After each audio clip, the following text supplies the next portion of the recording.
Last topic below unit 2. In this lecture I will complete total unit 2. दो question remaining है. Damages क्या है and quasi contract क्या है. देखते हैं what do you mean by damages and what are the different types of damages. तो damages होगा कब कॉन्ट्रैक्ट में कि जब कोई कॉन्ट्रैक्ट तोड़ेगा तो ही नुकसान होगा. तो देखो लिखा है, आंसर देखते हैं. When there is breach of contract by one party, it may result into loss to other party. सीधा अगर कोई बिजनेस में कॉन्ट्रैक्ट तोड़ता है तो सामने वाली पार्टी या किसी न किसी को कॉन्ट्रैक्ट टूटने से अफेक्ट होगा. Here the injured party can sue for damages. Already कल ही बताया था. damages क्या है? तो damages means monetary compensation awarded by the court to injured party for the loss suffered by him. Damages क्या है? तो भाई इंजर्ड पार्टी को जो नुकसान हुआ है तो नुकसान की भरपाई करनी पड़ेगी कोर्ट के अनुसार अगर वो केस करता है तो. अब ये डैमेजेस के पीछे मकसद क्या है अवार्ड करने के पीछे? तो वो ये the main object of awarding damages is to put injured party in the same financial position in which he would have been if there was performance of a contract and not breach. यानी सामने वाली injured party को damages claim करवाने के पीछे court का मकसद ये है कि सामने वाली पार्टी को कोई नुकसान ना हो अगर वो कॉन्ट्रैक्ट हो गया होता तो. This is known as doctrine of restitution. मैंने ऑलरेडी ऊपर बताया था. its object is not to punish the other party. इसके पीछे मकसद ये नहीं है कि हम सामने वाले ने कॉन्ट्रैक्ट तोड़ा तो उसको पनिश करें. बस कॉन्ट्रैक्ट तोड़ने के पीछे जो नुकसान हुआ है तो नुकसान होने के वजह से जो इंजर्ड व्यक्ति है उसको कुछ ज्यादा एक्स्ट्रा ना बर्डन हो जाए, उसको बोलते हैं damages. Here injured party can recover only such damages which are arising directly out of breach of contract but cannot recover remote or indirect losses. तो मकसद वही है कि डैमेजेस के पीछे क्लेम करने के पीछे मकसद ये है कि इंजर्ड पार्टी सिर्फ जितना उसका नुकसान हुआ है उतना ही भरपाई करवाएगा.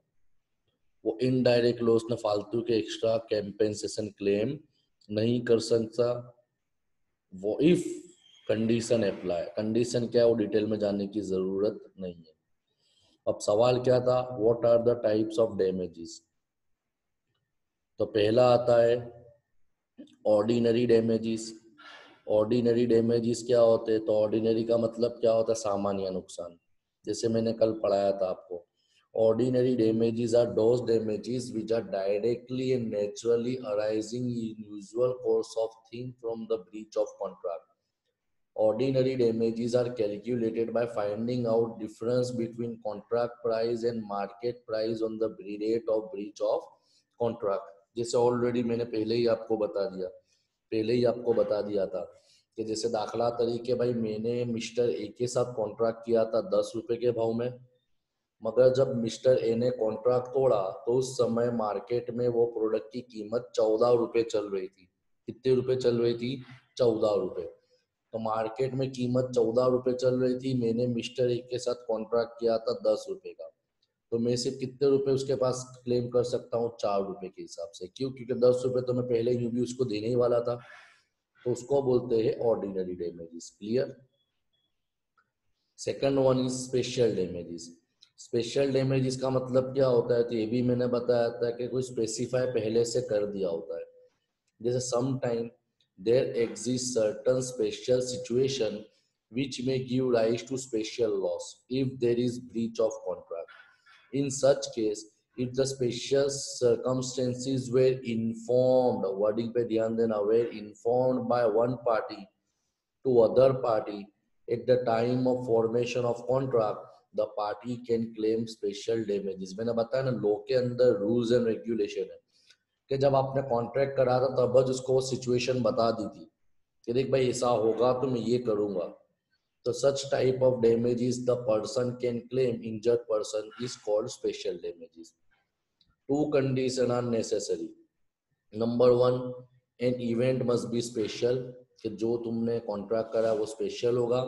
And number 2 that event must be inform to other parties की जानकारी तुमने पहले से सामने वाले व्यक्ति को दे दी होगी। क्लियर?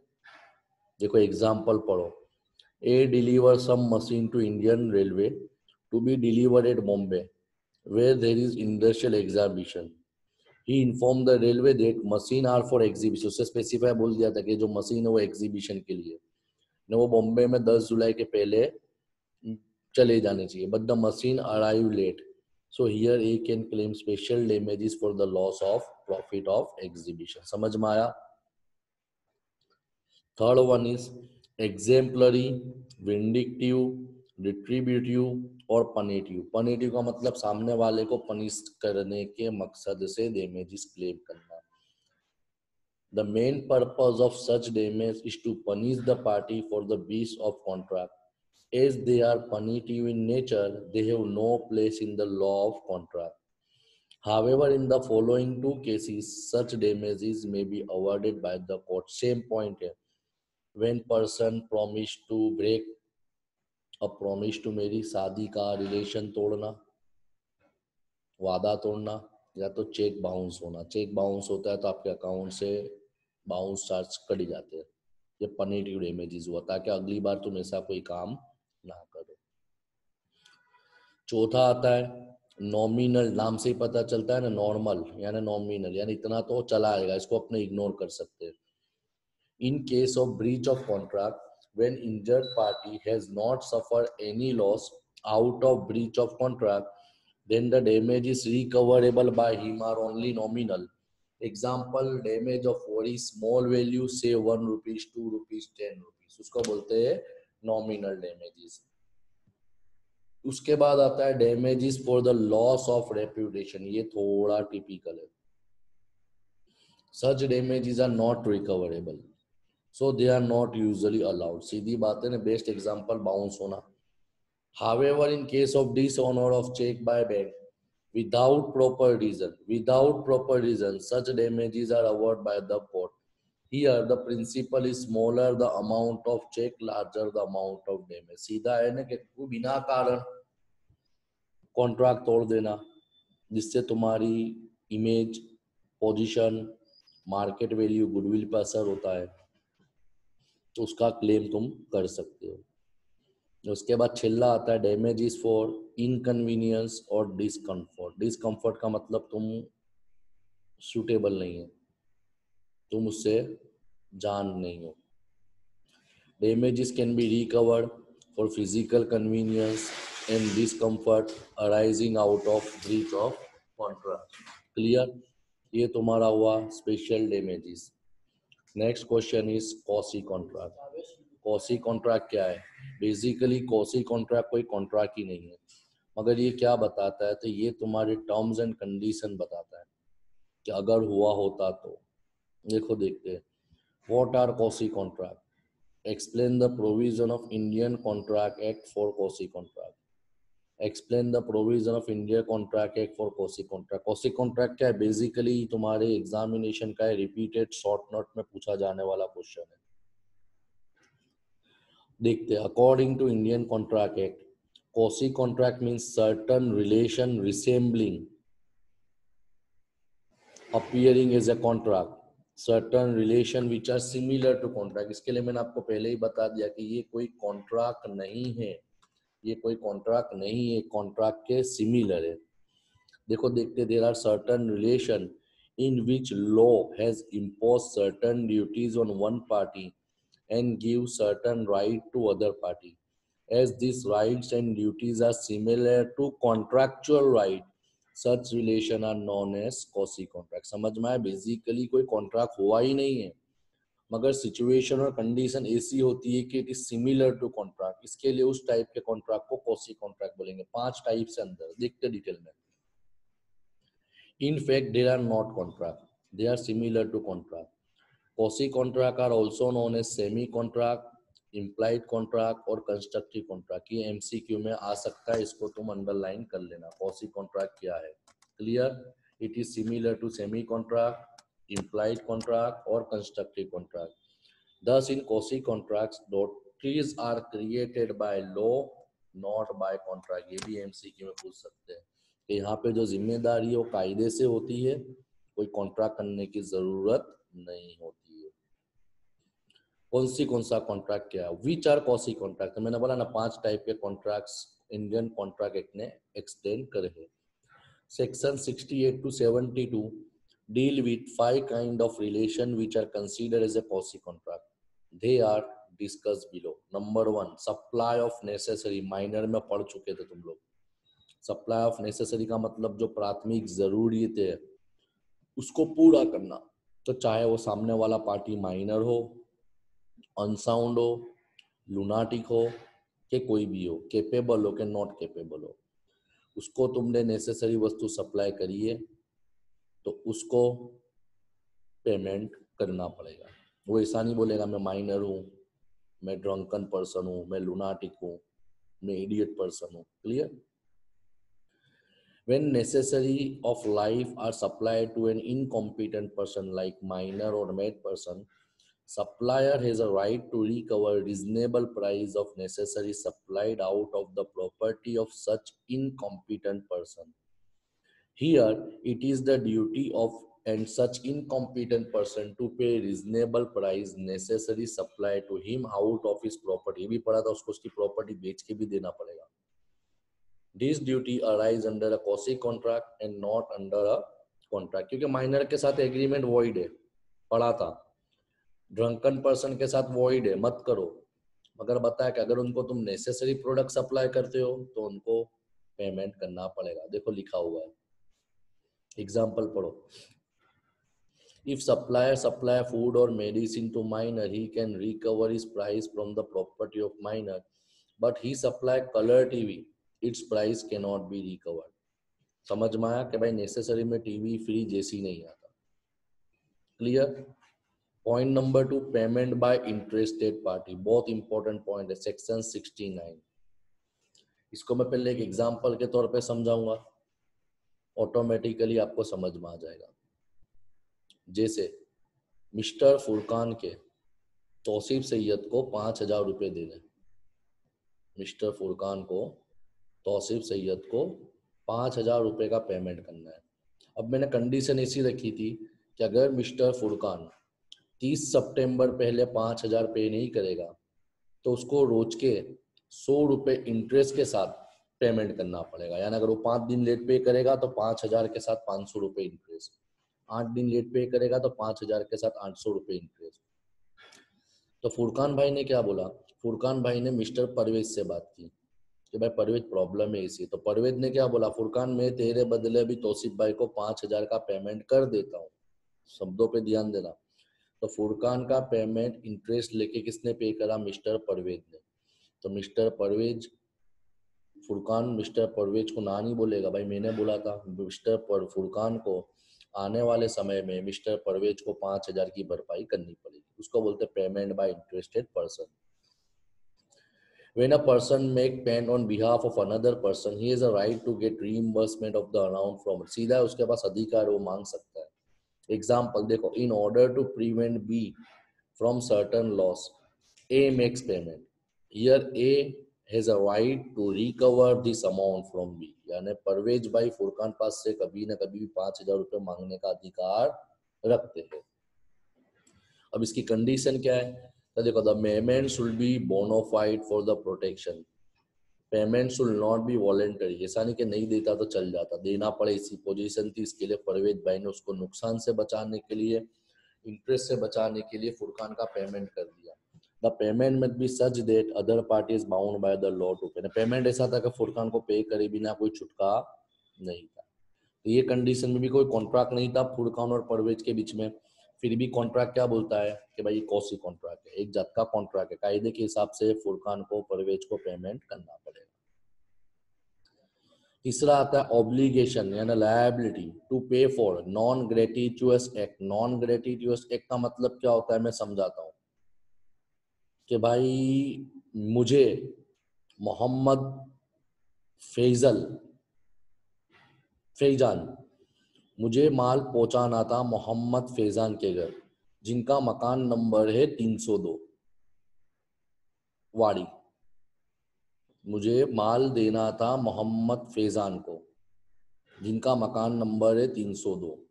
भूल से मैंने वो माल मोहम्मद फैजान के वहां 203 में पहुंचा दिया। अब समझो 203 में ही मोहम्मद फैजान ही रहता होगा।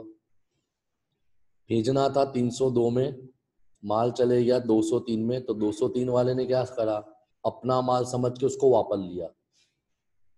उसको ऐसा लगा मेरा ही माल है, ला वापस लो, तो भाई मैं उसके पास से 203 वाले पास से माल का पैसा रिकवर करूंगा। देखो पढ़ते, when a person does something lawfully for another person or deliver something to another person without intention to do free of charge, मैंने कोई मफत में नहीं दिया था, the person getting benefit of such act must pay reasonable compensation for the benefit received by him. Example देख लो, X, a trader leave goods at Y house by mistake, Y treat the goods at his home, he is bound to pay for them to X, उसको payment करना पड़ेगा। Point number 4, finder of goods. Finder of goods का मतलब क्या, रास्ते में आप जा रहे थे, आपको कोई वस्तु मिल गई। एग्जाम्पल के तौर पे हमारे समीर भाई क्लास से निकले तो इनको दादरे पे एक रिंग मिल गई चांदी की, तो समीर भाई ने, जिम्मेदारी क्या है, तो समीर भाई ने वो चांदी की रिंग किसकी थी वो ढूंढने के लिए समीर भाई ने एडवर्टाइजमेंट दी, लोगों को पूछा, मगर कोई ने जवाब दिया नहीं। तो कंडीशन पे ध्यान देना, 5 दिन तक समीर भाई ने संभाल के रखी, पेपर में न्यूज दी, 25 फोन करे, इसका मतलब समीर भाई ने वो अंगूठी को मालिक को ढूंढने के लिए 300 रुपये खर्चा कर दिया। कितने रुपए, 300 रुपये। फिर 5 दिन के बाद खबर पड़ी कि वो रिंग हमारे मिस्टर मिनाज भाई की थी। अब मिनाज भाई बोलते ला भाई मेरी अंगूठी मुझे दे दे, तो समीर भाई के पास अधिकार है कि उन्होंने अभी तक कितना रुपए खर्चा करना का ओनर को ढूंढने के लिए, 300 रुपये।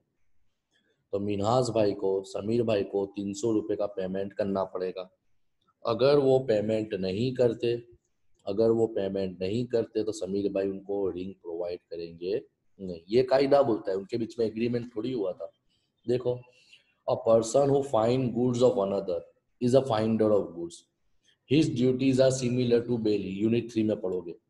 Following are the main duties of finder of goods, to take reasonable care, उसने अंगूठी को संभाल के रखना है। To make reasonable attempt to find out owner, अंगूठी को, अंगूठी के मालिक के ढूंढने की कोशिश करनी है। To incur expenditure to protect the goods, अंगूठी को ढूंढने के लिए जो खर्चा करना पड़ेगा, रखना पड़ेगा। And to restore the owner goods to his owner, और जो उसका मालिक मिल जाता है तो उसको पहुंचा देगा। However, one right is given to him that he is the legal owner so long as true owner is not found. जब तक ओरिजिनल अंगूठी का मालिक नहीं मिलता वहां तक अंगूठी का मालिक समीर ही रहेगा। The finder can sell the goods in following cases, ध्यान देना। समीर भाई वो अंगूठी कब बेच सकते, तो number 1, if the goods are perishable, अगर उसको ऐसी वस्तु मिल गई जो खराब हो जाने वाली है तो बेच देगा। If it is not possible to find owner, अंगूठी का मालिक नहीं मिलता तो समीर भाई अंगूठी बेच सकते हैं। Number 3, if owner refuse to pay lawful charges, means भाई ने बोला मैं तेरे को एक भी रुपया नहीं दूंगा, अंगूठी तेरे को देनी पड़ेगी, तो ये संजोगों में समीर भाई या तो अंगूठी खुद रख लेंगे या अंगूठी किसी और को बेच डालेंगे, क्योंकि वो समीर भाई ने 300 रुपये खर्चा कर दिया था। And charges are 2/3 value of the goods, अगर उसने इतना खर्चा करना कहा कि भाई गुड्स की कीमत पंचो, जैसे 3000 की अंगूठी थी, 2200-2300 रुपये उसने अंगूठी के ओनर को ढूंढने में खर्चा करना का, तो कॉमन है कोई भी इंसान देगा नहीं, तो बेच सकता है। क्लियर, ये तुम्हारा पॉइंट नंबर 4 था। अब लास्ट पॉइंट आता है जहां पे तुम्हारा यूनिट 2 ओवर होता है, मिस्टेक और क्योरसन। मिस्टेक मीन्स गलती, क्योरसन मीन्स जबरदस्ती। पढ़ा था ना, when a person receive money और any other thing from another person by mistake, और गलती से या अंडर क्योरशन यानी जबरदस्ती से, बंदूक रख के, दबाण करके, फोर्स करके, he must repay this amount from other person. Example, a railway company refused to deliver certain goods to the consignee यानी सामने वाली party, except upon the payment of illegal charge of carriage। जैसे बोलते हैं ना, माल हद से ज्यादा वजन हो जाता है तो आपको जो ड्यूटी पे करनी पड़ेगी, तो आप ड्यूटी पे नहीं करोगे तो रेलवे वाला आपको माल देंगे नहीं। The consignee pay the sum charge in order, उसको पे करना पड़ेगा। He is entitled to recover illegal excessive charges. Clear? ये सब चीजें होती है कि जहाँ पे तुम्हारा कॉन्ट्रैक्ट नहीं हुआ फिर भी तुम कोई कॉन्ट्रैक्ट कर लेते हो तो वहां पे सामने वाली पार्टी आपके पास से पैसा क्लेम कर सकती है। यहाँ पे हमारा बिलो यूनिट 2 कंप्लीटली ओवर होता है। क्लियर?